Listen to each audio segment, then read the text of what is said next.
coming straight from the cockpit. It's another episode of Lunatic Fringe with the fucking pilot.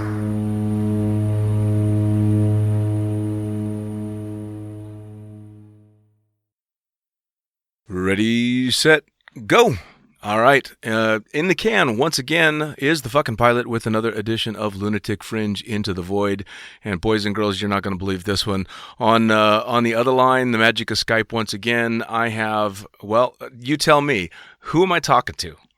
Hey, my name is Olav Zipser, and I'm the guy who likes to fly the sky, and I say I'm swimming the ocean of gas. I call it free flying. Free flying. It is you? Mr. Olav Zipser. Olav, I am doing absolutely fantastic. I'll tell you what, this is a real treat for me and for all the skydivers of my generation, our generation, because, man, you've been kind of the name for a very, very long time. I was watching the stuff that you were doing when I was just a little baby skydiver, and you're still doing it. You're still going hardcore, man. I mean, it's amazing. Well, I slowed down a little bit, but I'm still flying the sky 34 years later. And I'm very happy that many people enjoy to fly the ocean of gas as I do. At that time when I started, it was just belly flying. And it came from the swimming industry, or not industry, but from the swimming sport as a kid. Okay. Also diving into the water from the tower thing, and swimming underwater, scuba diving. All this I learned as a kid. And when I was old enough to decide for myself, 20, I decided to go skydiving. And now, how did that come about? I mean, did you have family into skydiving, or you just saw it somewhere? How did you decide to make that first jump? Oh, actually, it was very funny. I almost never jump. I actually didn't want to jump. I wanted to go hang gliding on the Delta Flyers, the Really? triangle thing. Yeah, I had one friend who I helped once to drive him up the mountain, and when he flew down the mountain, I drove him back up the mountain, kind of thing like that. Wow. And that inspired me, and I thought, like, man, that's a good thing. I learned that too. I already have a friend who can do this. And I went to a travel agency, but they didn't have any courses available for the timing, which I had vacation. And they suggested go skydiving in Texel. You can do the AFF program. It's brand new in 1986. It was a test program still. Sure. And I ended up doing skydiving. That was good thing for me. So you went out to go make a hang glide for the first time, and they just couldn't take the booking, and that's the only reason you ended up becoming a skydiver? Yeah. Wow. That's not what you expect from the father of freeflying. I mean, I almost expected you to tell me that you've been dreaming of skydiving since you were in diapers. No, not really. I mean, I saw the Rambo movies and I got inspired by whatever the war action when they jump in, but it was never really in my mind to do things like this. Only when I met this friend and I saw how he hang glides down the mountain. That's when I got inspired, Wow. to do something with aviation. So where is it you did your first jump? In Texel. Texel is an island in Holland, and it was in 1986. I think it was one of the few places where the European people tried out the new American AFF system to teach people. Wow. And I was lucky enough to enjoy that as one of the very first people. So now you land from this first jump. Did you know right then that was for you? I think so, yes, because I had it really easy in my mind. The first 3 jumps were quite easy. The fourth jump was a mental hurdle. I almost was scared enough to not jump because Really? It felt strange not only have one jump master, and I wasn't quite sure of what the whole thing is all about, and if it's worth it or something like this, So I almost rejected, but then I said, "Fuck it, I'll do it anyway." That's really cool because I think a lot of people just assume, they see someone like yourself or any of the very visible skydivers in the sport that have these tens of thousands of jumps, and they assume that there's no fear involved in their progression in the sport. And it's always refreshing to hear someone, especially of your notoriety, that says, "No, I was fucking scared. I almost didn't do the jump." So it's really cool to hear. This is the truth. Hey, I still get maybe not scared so much. I get scared on the base jump. I remember that. That was intense. But anyhow, it's healthy to be scared, or not maybe scared, but at least concerned or safety cautious. Yeah. Gotta make in skydiving, I think, and suggest to everyone. It's like every day, every jump, you make a new risk assessment calculation for yourself. And only after that you should allow yourself to either way allow it or don't, make a decision every time, Yeah, and absolutely. not be bored or lazy about it. There's no routine in the sport. No, I think the fear is extremely healthy. In fact, I had taken a pretty decent break from jumping. Granted, I was flying in the sport the entire time, but I took about 4 years off, and I didn't start jumping again until someone suggested going out to make a jump, and the idea actually scared me.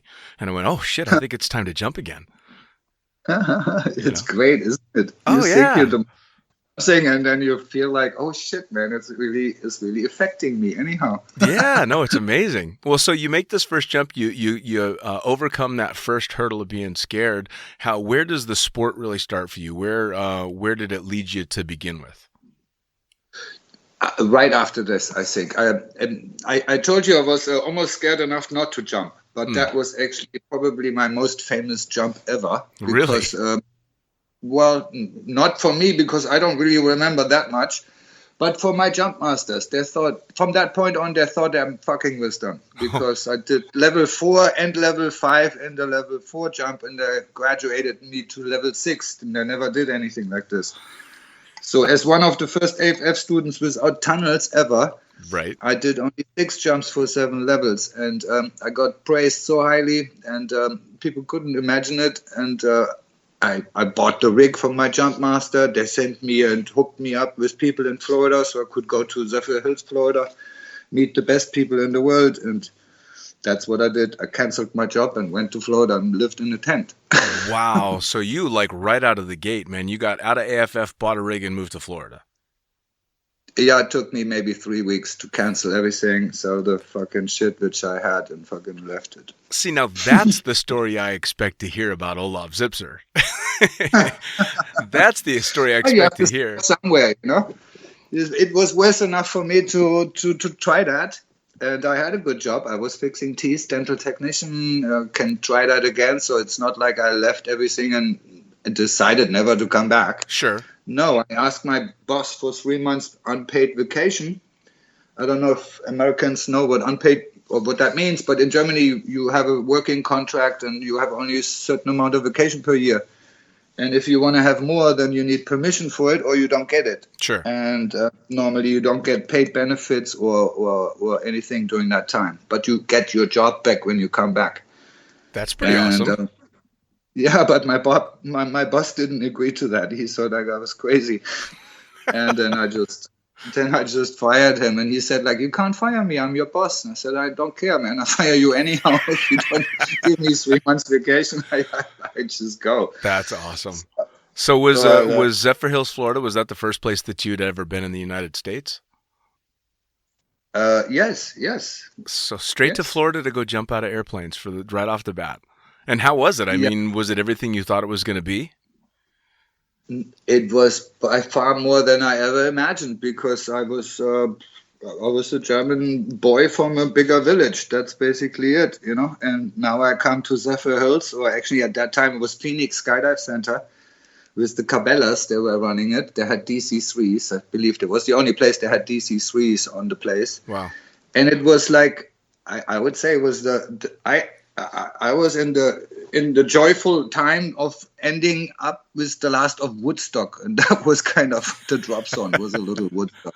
Oh man, it was bad. Sometimes 1,000 people there with tents and trailers painted like hippie times, all around the airport. Little villages of trailer camps everywhere, pink flamingos everywhere. It was awesome. Wow. That had to be quite a culture shock for a little German boy from a small village. Absolutely, but I quickly learned all the advantages of having such a life, and I enjoyed it. Yeah, clearly. I mean, well, how many years now have you been jumping? You did your first jump in, you said 85? 86. So 86. it's about 33 years now. Yeah. 33 years. Yeah, I'd say you've embraced the lifestyle. Yeah, I can't go back. I wouldn't know why. I No. mean, I could go back and I still make some stuff like art, little artwork, and similar to what my previous job was all about. But I like flying. I like teaching. I found a lot of people who give me joy when I Sure. teach them. So And yep, your first discipline, obviously, in skydiving at the time, belly flying was all that was going on, really. correct. I So, was quickly in Florida. People from the German team, Dieter Kirsch, maybe you know him, Christoph Arnst, the Daedalus group. yes. They found me as a young skydiver and saw potential, I guess. And they took me up in the 4-way and 8-way team in the German national team at that time. And we Okay.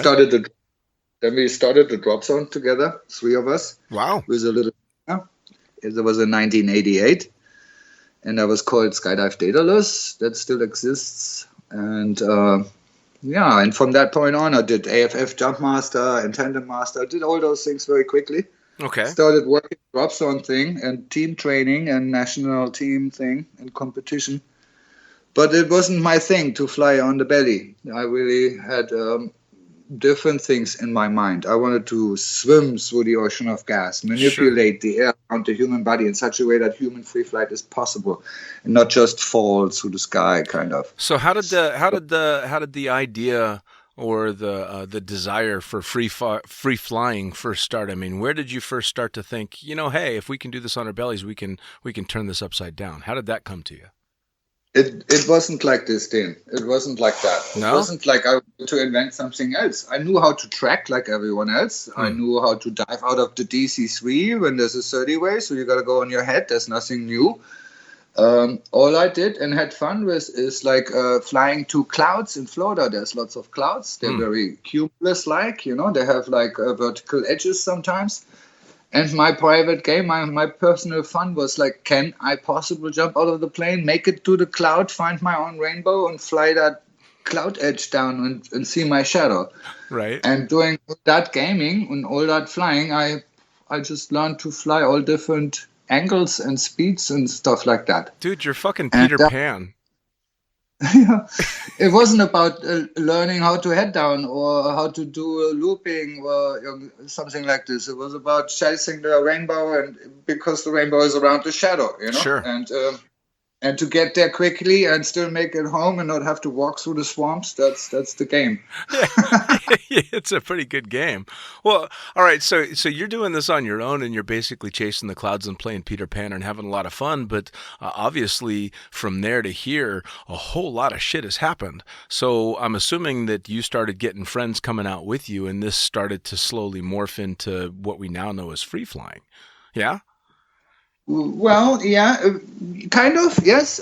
Yes, I made some friends. Remember, I was a young German boy, 20 years old, couldn't speak much English, so it took some time to make some friends. But I have to say, John LeBlanc from PD, everyone knows him, he was one of my first friends. He took me under his wings a little bit, literally, because he gave me some of his early experimental parachutes. I got to fly less than 100 square feet in maybe 88, 89 time. How ridiculous. Yeah. So I made good friends with him. I met Scotty Carbone. You can imagine what Nice. that's all about. I met Tom Pires, Peter Ganor, and we did beautiful things, but not like free fly. It was still kind of belly. When there were people together, it was like maybe going into trekking. Okay. And then we had a game where we track next to each other and try to make a diamond formation track that around the airport with John LeBlanc. Then we had a game, I already knew how to go pretty fast and hold it and actually maneuver it. It was not just a bullet dive, down to a formation. It was like what free fly is today. You can maneuver it back and forth and turn it like a AFF level 7 graduation thing, So whenever I put the tongue out next to someone in the tracking, that was the sign to go vertical. That's awesome. It was pretty limited it was actually crazy. We could have done this better at that time already, but no one thought of how to do it better. Sure. That came over time of how to do it smoother, train the people. From that point on, I got more attention, and here and there I did some more AFF work and trained the people doing AFF already, what my new words are and how I think about it. Like, I don't like to say like jumping out of the plane or exit. I like to say to my students, we fly away from the aircraft, we enter the airstream. I used words like this. Sure. And more and more friends came together, and it made me have a job. I didn't have to do AFF anymore. I did private fucking, I don't know even what we call it. Coach dives. Yeah, coaching. Just coach dive in a different way. Okay. Coach dives and load organizing with your friends, really. So when did you know that something had changed? Like, when did you look around and go, well, wait a second, half of this plane isn't going to jump on their belly anymore. They're going to do some fun stuff. Not that flying on your belly isn't fun. Don't kill me for everybody that loves belly flying. I think it's awesome. But when did you know?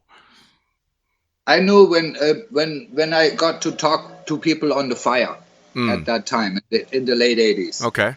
Because they did not understand of how I wanted to say things. Sure. Obviously, also, I didn't have the English vocabulary to say it in a proper way. Sure. But the imagination and in the reading in between the line, I understood the others don't get it. Right. And that's, I understood. It's really fucking difficult to explain them. So that's where I came up with a new word. I didn't call it free fall, I called it free flying, And free flying in itself is more like we fly away from the plane, we enter the airstream instead of an exit. Sure. It's a more imaginative word. And I liked that. And from that point on, I called it free flying. And not fun flying or anything. Well, I'll tell you, what do you've got to have a real sense of pride in the fact that for someone like me, who's a generation behind you, but although we're almost the same age, the word free flying has been in my skydiving lexicon forever. I mean, free flying has been around as long as I've been in the sport, and obviously much before. And anybody and everybody that jumps now uses that as almost a second nature. That's just part of skydiving. You got to get a kick out of that, don't you? I'm very blessed, I think. Yes, I started a little fire and took care it doesn't go out, and I gave a little spark to some other people who carried the fire on, and it's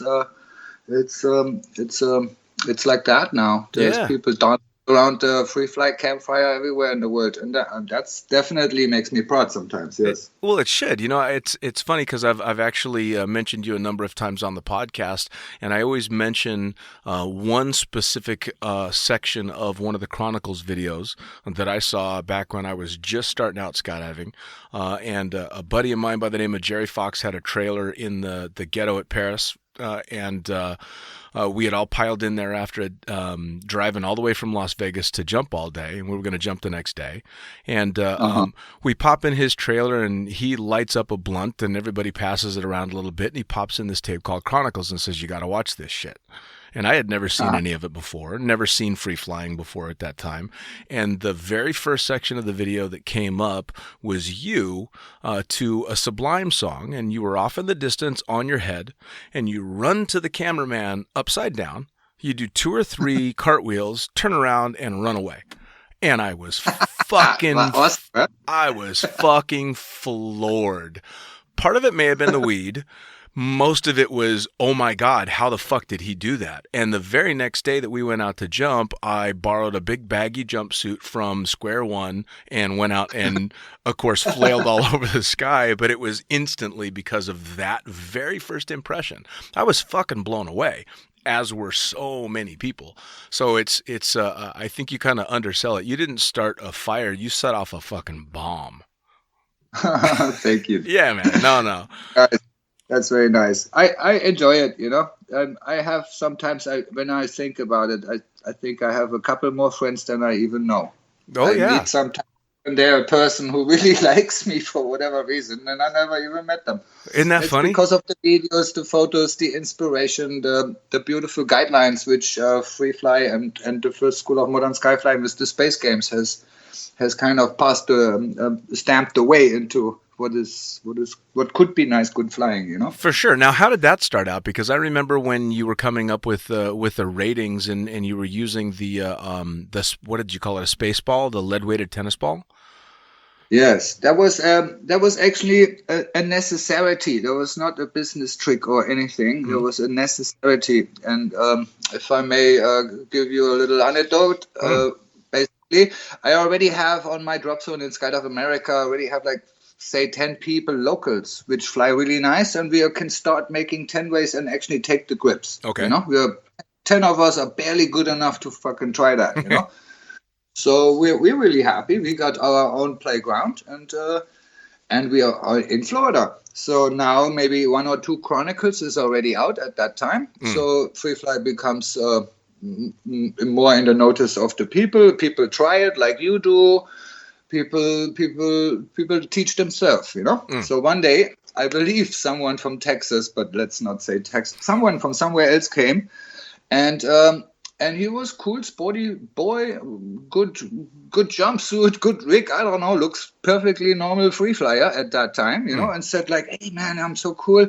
I'm come from there because of you guys. Can I jump with you? And we were still very naive, I guess. There was not many people coming like this. We trained them ourselves, so we knew the people who we trained, they were good. Sure. But not anyone came from outside and said like, wow, I can do this shit too, you know. Can I come and jump with you? So we said yes, and he jumps with us, and wow, what a chaos, man. Ooh, I still remember that. What the fuck, man? I was worried. Totally. We do our thing and just do it left and right everywhere. Total chaos. Then on the ground, I ask him, like, kind of nicely, it's like, hey, man, how was your job? He says, it was awesome. It was so fantastic to see you guys. It was just beautiful. It's all I wanted, you know. And then I said, like, yeah, but did you not say you can do this? And he says, yeah, man, I can do this really good. I was see you all the time, and I was there close all the time. And then I understood, man, that the people think different things of what is good. Oh, For yeah. me, that's not good. If someone just zooms around who no one knows and no one trusts, and he zooms around and does crazy shit in my idea because he can't even stop, in his idea because it's maybe more fun than stopping because he can't do it.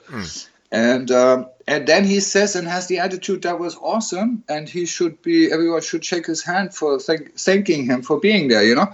Right. And I go like, no, man, that doesn't work like this. Everyone here learned really, really hard to fly really nice. That's why no one hurts each other and scares each other, you know. This was a bit unorderly.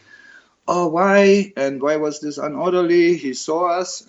And then I said, no, man, this doesn't work. Then I came up with the spaceball as a test. So I don't have to be the asshole telling people that they can't fly, even if they think so, you know? I said, from now on, if you want to fly vertical in a certain formation, then I made this ball, which flies exactly the same like our 10-way at that time, the same speed, obviously straight down.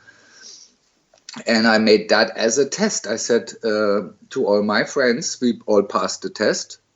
So from now on, that was the new standard. If someone wants to come and join our group, fine. We don't need to believe you anymore. You can now prove yourself, you know, with this test. Sure. And if you cannot do it, then obviously no one needs to say you can't fly because you know it yourself. Right. It'll answer its own You question. didn't get it. So it took a lot of work and asshole behavior out of me by telling people you can do it and you cannot come, you know? Right, which, I mean, at the end of the day, you don't want to be the guy that has to shoot down somebody that's you know, just coming to play and have fun. If they can understand themselves, oh, shit, I got to work a little bit before I can go do this, then not only are they safe, but you don't have to be the asshole. Exactly. It ended up being a little business tool because my schools were quite happy about this. We were teaching someone towards a certain goal, which was a test. And then in the end, we had an independent measuring stick in the sky, the space ball, which we then test them on individually, but the same idea to everyone. all around the world in all 7 schools at that time. Sure. And that made a world standard and gave people a goal to work towards too. Sure. Because at that time, if you can fly like this and pass this test, then I say to everyone, that dude is not so bad. If he passes the B test, then I would say to everyone, that dude is actually fucking badass, Sure. And people wanted to have that endorsement, and people wanted to be part of the space games where we did the cool races with the Indy 500 around the pylons, the AD challenge, where people had to race in certain rotational sequences next to the space ball. And obviously you were only allowed to be part of those sponsored and prize money space games when you actually tested yourself before and had the qualifications to be even participate. Sure. No. Well, and I mean, the free flying brought up a whole bunch of safety issues that weren't there before just because of the speed involved. So, I mean, it was a necessity for you to come up with this way to assess people because it can be downright dangerous with someone that's flying like an ass clown. Absolutely. And the dude I just told the story about, he was just the first. Like, people came the next week and the next week and the next month, and then there came more and more and more because, well, it got more and more popular, Sure. Particularly through the space games. I believe in almost every month of magazine printing in some country, we had a couple of pages because of the space games. Of course. People loved it. It was fucking revolutionary. I mean, when I would get my issue of Parachutist, I would, you'd read the incident reports if they were there to learn lessons and everything, but then you just flip through the pictures to find somebody that was vertical. All right, what cool shit? What cool shit are they doing? And it was no snub against the 4-way stuff or the 8-way stuff or any of that or the big ways. It was just that it was so different and so new looking and so almost alien that you were just attracted to it. Like, holy shit! Look what they did this time.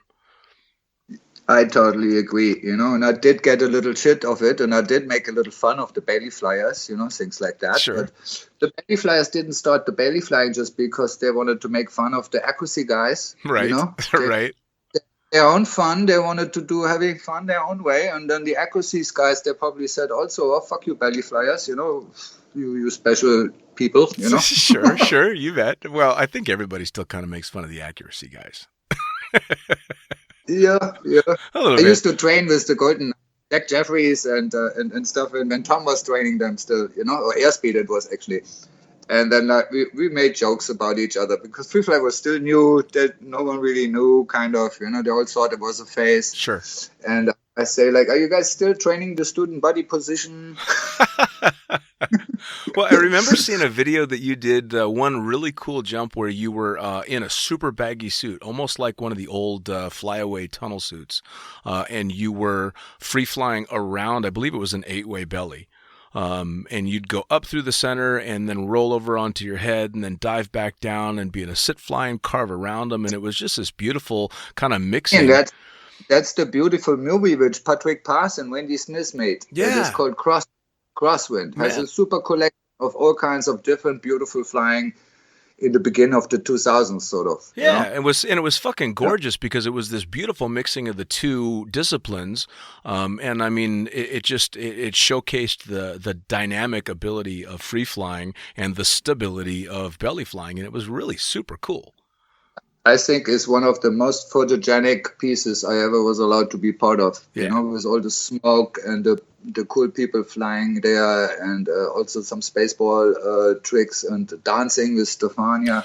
Oh man, that one. Yeah. That one, it was kind of funny because that video, I wasn't even paying attention to the video at the moment, and I don't remember it was being showed with a large group of people, and I only caught the beginning of the first jump out of the corner of my eye, and I looked over and instantly knew. I'm like, holy shit, they're ballroom dancing. Yes, and that's what fucking was a waltz. Yeah, I was blown away because it came through perfectly, 100%, and I'm like, how the fuck is he ballroom dancing on his head? And this is at the time when I'm still working just to stay on my head, and you're ballroom dancing. What the fuck? Hey, in the end, it's the only trick is one needs to manipulate the immediate air around the human body in such a way that flight is possible. Sure. There's nothing more to do. Every belly flyer does it. Sure. Even an unconscious person manipulates the air around himself, but just not consciously. Sure. So even that fucker is free flying somehow. just not there where he wants to go. Right. That's the trick. Look ahead, like driving a motorcycle. See your curve in advance. Make interception timing kind of curves with the others, so you know where to go to meet them at a certain time. It is badass. I think Free Fly took the stalling out of falling. Sure. There's no way you can stall as a accomplished free flyer. Yeah, There's absolutely. Always manipulate the air around you in such a way that you can have control of it. You learn to fly in any orientation, absolutely. Now, it's kind of funny because it seems like your mentality is a mix of what I would think of as a very strict German technical and very hippie all at the same time. So you've got it complements each other very nice, because in every I did write down all those procedures: how to train the student, how to train the teacher, how to train the teacher, how to make a competition, how to train the judges for the competition. And then I put a lot of work into all the different schools in Argentina, Brazilian, Venezuela, North America, all over Europe, Asia, Australia, in applying or at least suggesting those new ideas to the aero clubs. Sure. And they all start making their own little teams, and that's why we have a world championship now. Yeah, absolutely. Well, and that part of it very much seems very, very German and regimented. And then the watching you fly, though, seems very hippie. And by that, I mean just very free, is the only word to put it. It doesn't seem calculated. It seems very free and very relaxed and very easy. And that's one of the things that I was always impressed with coming up in the sport with the really talented free flyers is watching. It just seemed effortless. I believe it. What is the goal on making a sport, on running far, for example? It's to be energy conservant. What's the goal on a sprinting sport? Is like to pump it out in a short amount of time. So you must do both at all time, even if you go full power, like a sprinting sport in the sky. That's a sprinting sport. Sure. And in that direction I think that's why also some free flight techniques in the modern tunnels, they are different than the original free flight techniques in the sky. Because in the tunnel you have an endurance sport. People want to fly a half an hour. You can't do that with original free flight techniques. Sure. You would out too much energy for you couldn't do it. Sure. So tunnel techniques are not necessarily better flying techniques, but they are better flying long-lasting techniques. Sure. Like a marathon runner. He wouldn't run full power right away either. He couldn't do it. And if you would be a sprinter, you wouldn't run like a marathon runner. You would never win. Right. It's two different techniques. Even if you do the same fucking thing, you run from here to there. Sure. So and when did the competition stuff start to come into play with free flying? Because I remember in the beginning it was the competition side of things was kind of slow to start, wasn't it? Yeah, well, first it was Pete McKeeman with the SSI Pro Tour, which took over freestyle and sky surfing and pitched that to the ESPN network. Right. And that was 1991 in Vero Beach. That was the first official competition for that. I was invited on that. Didn't get a medal, but showed my free fly stuff, my head down stuff, and that was. They said that was unique. They never seen anything like this before. So from that point on, the year after, I had my own team, which was Mike Vale, Sure. and myself. We were the free fly clowns. Yes, we you had were. a year to train, and we rocked it after that. Mike Vale was badass student, I picked him up after AFF and even packed for him just because I was so inspired to finally find someone to hang out with and teach him flying really cool. Really? He had money. He had money, he had time, he was a hippie, and he wanted to. Yeah, he was another one of those characters that you'd see in some of these videos flying around with these massive dreadlocks and, of course, the clown masks and stuff. And it just looked like so much fucking fun. It just looked like there was nothing that wasn't amazing about it. It was. We had good music at the time, all this crunchy music, Sublime. Right. It was a very badass young man time for me. Yeah, well, it's funny because if you talk to a lot of the skydivers of our generation, most of them, if you ask them what kind of music reminds them the most of some of their favorite times in skydiving, Sublime is like the number one band. And I can tell you right now, for me, it's specifically because of how much you guys used it in the Chronicles videos. You guys introduced me to that band. We had a super deal with those guys. Charles was used to be a musician. He knew them somehow at a time when they weren't even famous. And I think the Sublime with the Chronicles, it was the first time that in Europe people said that they have even heard Sublime was on our Chronicles. Yeah, man. Can you imagine? So that's fucking that's epic. Yeah. I don't know if that's really, really true, but I heard that a few times. So for sure they were in the beginning of their career, the Sublime people. So now when did the big free flying competitions start? When did it really kick off crazy like that? I think my most important free fly competition, which I would have not liked to not win, was in Spain, 2001. It was the first World Championship, the first World Air Games where free fly was included. And for me, that was a big milestone, as it was the cherry on my cake of free fly creation, sort of. Finally there's a world championship, so sure, I wanted to win it, and we did win it as the Americans. I raised an American flag with Rook Nelson. Nice. You know him, of course. Oh yeah. Mike Swanson. We were the team. Rook Nelson, Mike Swanson, and Olav Zipser in 2001. That's fucking cool. Now it's kind of funny because I tell you that I was introduced to you and getting stoned in a trailer in Paris Valley watching Chronicles, but in 1998 you competed in the U.S. Nationals in Elsinore. Do you remember what discipline you were competing in?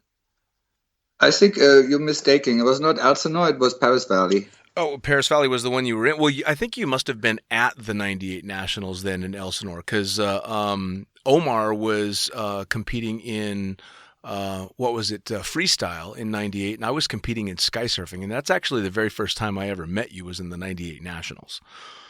Are you sure it was Elsinore, not Paris Valley? Yeah, positive, because we were all sitting on the grass getting ready to do jumps, and maybe you had just hopped over for the day because the Nationals were going on. It's very possible. But if it was Nationals there, I would have probably competed because I was an American competitor, Yeah, it was 98 at Elsinore, for sure. I'm actually sitting here with the second place medal I got with my sky surfer. Congratulations! Yeah, man. Well, there were only two teams, but don't tell anybody. I got 2 medals like this. I only competed, otherwise they would have had not a competition. Yeah, actually it was funny because my skysurf partner and I were just going to do the open, or not the open, but just the intermediate, and there were no teams in intermediate, and there was only one other team in the open, and that was Craig and Tanya Garcia. And yeah, they're tough. They knew what they were doing. Yeah, and so they asked us if we wanted to compete in the intermediate, and we're like, no, fuck no. I'd rather get my ass kicked by Tanya than win a gold by myself. So we went and Craig and Tanya kicked our asses. So 2001, you win the world, and you actually ended up competing in sky surfing at one point, didn't you? Yes, I am. As I traveled and went to all competitions, mostly for freestyle or free fly later on, I always thought, like, man, let's do the other competition too. You were allowed to compete 2 times. Sure. So I did that just for fun. Now I never really did a good thing, but I also did. I was as a sky surfer myself. I never really won much for nothing, actually. But as a competitor, as a sky surf cameraman with Eric Frade Sean McCormick, or even Gaudencia Martinengo, we made medals at the World Meets and also medals at the X Games. Sure. Well, and that was actually, I think you were the first person I ever saw camera flying for a sky surfer without wings.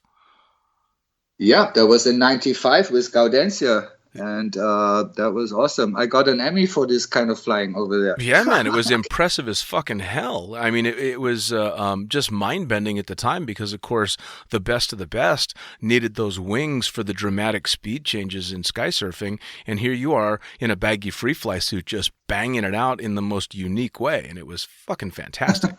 That reminds me of I think it was the parachutist cover shot of you free flying holding your Emmy. Yeah, but I know there's been often. There's a few Emmy shots with me. Often. Yeah, That's but cool. so with Gaudentia, that was a really fun team. She was the sister of my girlfriend, and she was awesome. She was she was the best after with Vivian Wegrad. You know, they were the best sky surfers at the time. Well, and was a Rhode Island was awesome. First Extreme Games was super event. Super cool. Well, it was kind of funny because I had Andrew Fordy on here a while back, and he told me that he was actually in a competition where you were sky surfing, and the funny story that he told was that you had put your release handle for the board was on I guess on your hip where it was supposed to be, and you'd stood up and the cables were too short, so it was releasing the bindings. So you just unzipped the fly on the jeans that you were wearing and stuck the release handle out of your fly, which is that is true. It's fucking. That's awesome, man. That is awesome. Hey, you gotta do what you gotta do. You gotta do what you gotta do, right, man? That's fucking epic. So you go through all this competition and stuff, and then free flying is now taken off. It's a full-blown hardcore sport, and then here come the tunnels, and they turn the whole skydiving world on its head. And I don't know that anybody saw that coming, because I worked at the old Las Vegas tunnel where, you know, you could barely manage to do kind of a tracking carve in the tunnel because the wind was so slow. That was Flyaway, right? Flyaway. Yeah, man. I was an instructor there back in its heyday, and it's still going strong. But these modern tunnels, man. What's your opinion of them? Well, I think skydiving is it's gonna die slowly. As a pessimistic idea, it's gonna die slowly. Airspace is gonna get more crowded, fuel more expensive. The risk factor will be calculated differently. Plus, it's so much more easy to spend all your money in a tunnel these days if you only drive 20 minutes down your city block, and you find a tunnel in every big town now. Yeah. So it's super convenient for people who like to learn to fly. Yes, it's a fantastic new revolution there. Sad for skydiving, I believe, but good for people, good for the new sport of tunnel flying. Yes. Yeah, tunnel flying, I think it is a completely different sport. I mean, obviously you're still flying, but it's a whole new world for sure. I don't know that I think it's the death of skydiving, but I certainly think that it's going to confine skydiving to more destination drop zones. I don't think there's going to be so many drop zones scattered around. I totally agree. And plus, imagine all this calculation. I mean, like, how many tunnels are out there? I say 300. Would you agree? Oh, if not more. Okay, that's just 300. 300 times, let's say, 4 million. That's fucking, what, $1.2 billion in just construction cost? That's missing in the skydiving industry. Not only this, all the money which people pump into it. That's maybe a $3-4 billion industry which they have created, and all that money is missing in skydiving in some way. Yeah, no, I agree. Well, and I think the other factor that plays a part with the general public anyway is the danger factor. They think you're only going to get bumps and bruises, if that, in a wind tunnel, and everybody thinks that skydiving is dangerous, which it is. I mean, obviously, there's more risk involved when you start throwing, thousands of feet and nylon and string into the mix. But I completely agree with you. I think that the tunnel industry has definitely taken a lot from the skydiving industry in that respect, for sure. It's a complete disruptor. And disrupting ideas are always good. Freefly was a little bit of a disruptor in itself. Sure. But it's just evolution. I congratulate everyone who went early into this business and probably made it quite healthy. Oh, yeah. This business, yeah. So now, speaking of... one should not forget the beauty of nature.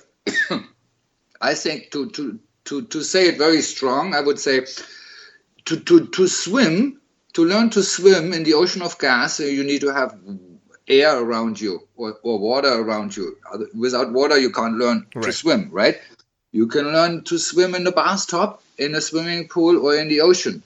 So there's the difference. In a bathtub and swimming pool, you will have zero risk or very little risk. It's very controlled environment. You have no waves. You have no fishes, no sharks, no coral reefs, no shit. Sure.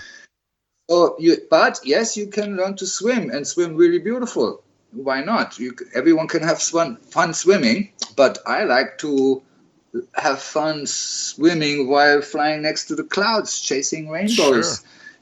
Little cars driving on the freeway, seeing the boats going to the island, see the coral reefs and the colors around it, Oh, absolutely. And that is something which in a tunnel, maybe one day with augmented reality and shit, maybe you can do it even better there. But well, I enjoy the beauty of the nature. Yeah, I heard a comment once that I thought was pretty apt. It said, nobody stayed on the treadmill an extra 20 minutes to see what was over the next hill.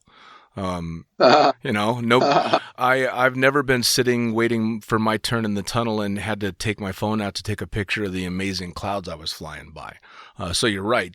There's no way to simulate, at least not now, no way to really get that type of feeling out of it and that experience in skydiving, because that's unique to the sport. Absolutely. And the uniqueness makes it worth it, I believe. Oh, yeah. I mean, when the hell else do you get to hop in some plane and after you're above 1,000 feet, open the door and dangle your feet out the back of the plane and just watch the world fly by? I mean, come on. I've never considered myself anything but lucky that I get to experience that kind of stuff. Absolutely, yeah. Man. Now, I think like 24,000 jumps or something like it. Now I had the opportunity to sit a lot of time next to the door, being like sort of the load master or something. Wow, my favorite time on planet Earth is sit in that door and just fucking glaze out and let the whole planet go past me. Oh yeah, I mean, think my thing. It's the same. Wow, what dreaming. Best dream chair ever. Oh, absolutely. I mean, it's the same for me sitting up front when I'm flying the plane and I've got a minute to just kind of look around and I can't count how many thousands of photos I've got on my phone because I just had to get a picture of this sunset or that cloud or this view of the same piece of ground I've been flying over for God knows how long, but I got to have another picture of it because it's just so damn beautiful. I mean, I don't know. There you go. Yeah, and I don't know anybody sitting in an office that, holy shit, I got to get another picture of the coffee machine. We're blessed by our own space-time design. Extremely. Think, Now, speaking of shaking things up, you have had a long-time desire to try and blast yourself into outer space and make a jump from space. I did. I started with high-altitude jumps early times in the 90s in Skydive Davis. They had a King Air, which went really high. Then I did some little military jumps kind of in Germany. Then I got a super duper opportunity with Patrick de Gallardon, 1995, just after Russia was finished being Soviet Union. We went over there with a little budget and we rented an Illusion 76 and shot ourselves up to 47,000 feet and made our own little spacesuits and was fucking crazy mission, but it was awesome. Holy shit. It inspired me to do that all one day better with less risk and more scientific benefits from after doing such a stunt or research mission. Sure. And since then, I think it was like 99 or 2000 when I got again more interested in this and I researched some of the private rocket companies, which like SpaceX was not even existing at that time. Sure. But there were some other private rocket companies like Armadillo Aerospace, Interorbital System, X-Core, other little ones. And I put a lot of effort into it to get some good connections and get the permission to visit those rocket companies because I wanted to get myself a rocket and do. I wanted to build. I still want to build a better spacesuit. Sure. So people can higher altitude jumps and maybe even come back from space one day as a biomechanical flex wing. Well, hadn't they looked into an egress system for the astronauts? And that was one of the thoughts, was that they would be able to use basically a bailout and parachute system to be able to do exactly that? Yeah, on ascent, yes. Yeah, that was the escape. Yeah. Yeah, but you know what? All the astronauts, technicians, or space engineers, which I had the opportunity to talk to in Russia or America, they have never really considered one thing: that the human people can fly himself. I truly believe I can manipulate the air around my human body, that I can fly and stay in control. Yeah, when that is possible in the lower atmospheric pressures, or with high speed, even in higher atmospheric pressures, higher altitudes, then one can do such things. And there are other opportunities which we developed in how we can keep control even at higher altitudes where there's no atmospheric pressure to fly with. People all the spacesuits which I tested, all the engineers which I asked and interviewed, they never considered those kind of opportunities, that you actually can steer something from the inside out. Sure. And that is one of the big factors which we believe makes it feasible to even attempt such research missions in finding if that makes a benefit and can be implemented into a future spacesuit, a space emergency rescue solution. Wow. Serious. Well, it's kind of, I've stopped thinking things aren't possible anymore. Now I just kind of assume that eventually everything's going to happen, because every time I think there's no way somebody can do that, somebody goes out and does whatever it is I think they can't do. It just becomes more and more amazing. And it's super cool, especially in a sport as young as skydiving, to see the crazy growth in the abilities of just the average skydiver, from the lowly AFF student all the way up to someone like yourself. It's just amazing what a short, small period of time our sport's been around and how much it's grown. Yeah, I think modern or new or different modified teaching techniques are the key for faster development.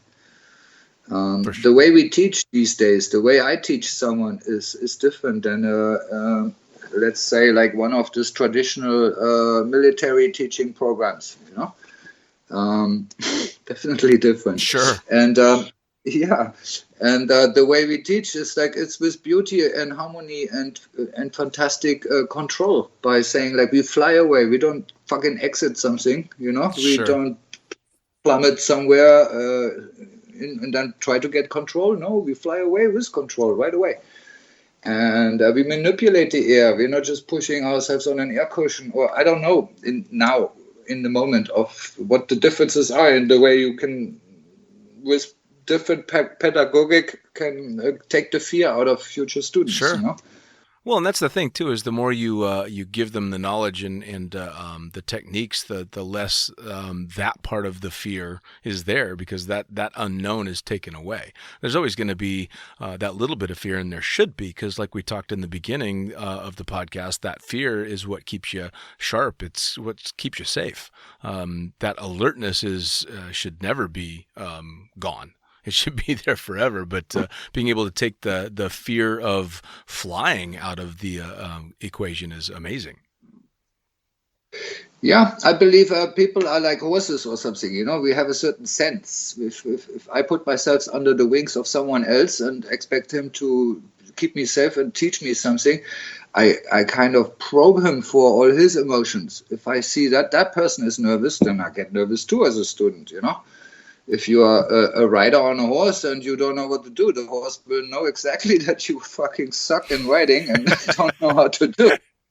So I think all students feel this unconsciously from their teachers also. So if you have a teacher who can't free fly and is worried doing AFF that maybe your student is falling on the back and they can't get him, then that fear is telepathically somehow transmitted to possibly the student as well. Sure. And I think a better educated teacher with a more self-confidence can possibly be also a better pedagogue for for teaching people in the sky. No, You know. I completely agree. I mean, the more well-rounded you are as an instructor, even if you're not teaching all the disciplines that you know, the better you're going to be able to impart that information to someone else, for sure. So, what is Olav Zipser up to these days? Where have you been jumping lately? Well, I've been traveling since I met you last in Dubai. Remember, I was there, but this is already years ago, or 3.5 years ago. I had a beautiful opportunity to work with the sports government in Botswana. My job was to investigate the country for a year and find airplanes, fuel, travel spots, places to land, did some demos here and there, did tandems. And basically the idea was to make to investigate if it's feasible to make a sports center for skydiving in Botswana. Okay. That was a beautiful job. It had to be. Got to see a lot of animals.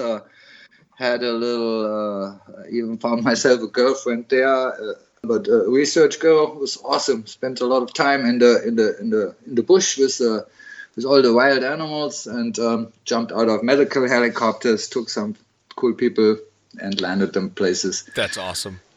That didn't work out after 1 year. The contract did not get renewed, and some problems in the local government. Someone died also. Then there was a new governor on place. No one knew nothing about nothing. Anyhow, big chaos, and it was too difficult for me. Then I spent a year in Namibia, traveling there, jumping all over there. Then I spent some time in South Africa, also looking for maybe new opportunities to create a new center. Sure. And that's exactly what I'm doing now in Thailand. Nice. I'm since 1.5 years now in Thailand, and I really love it there. Oh, it's a beautiful spot. Yeah, after Venezuela and Africa, aggression kind of in the lifestyle, in the politics and in the behavior of the people, I think Thailand is a blessed country by beauty and harmony and just a soft lifestyle, Sure. No one really fucks with each other. It's beautiful. Well, and you've been doing this for a very long time, so the high stress and fussing and fighting to get stuff done can't be appealing. It certainly isn't to me. No, getting visas, working permits, resident visas and shit like this, that's probably the biggest hurdle in my life, which I have to overcome every couple of years because I decide to have more adventures in another country and do what I can do, find new places, teach new people, and have fun. Which is and amazing. Live my life. So as we start wrapping things up, what advice do you give to a few different groups? What advice do you give to newer jumpers just finding their way in the sport?